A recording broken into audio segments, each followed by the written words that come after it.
ដីចំការស្វាយទំហំ7 ហិកតាក្បាលជាប់ផ្លូវប្រវែងជាង200 ម៉ែត្រឯណោះថែមទាំងមានរបងផងដែរអ្វីដែលពិសេសជាងនឹងទៅទៀតនោះទីតាំងដីមួយនេះស្ថិតនៅក្បែរនឹងផ្សាររស្មីសង្ហាឃុំសង្ហា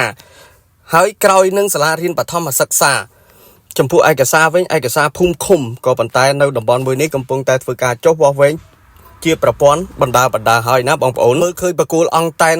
ទូរស័ព្ទនៅទីប្រជុំជនច្បាស់ក្រឡែតចំណែកឯដំណាំស្វាយនៅលើផ្ទៃដីមានចំនួនជាង 2000 ដើមឯណោះម្ចាស់ដីមិនទាន់ធ្វើការកាត់ស្មៅក៏ដូចជាភ្ជួរនៅឡើយទេ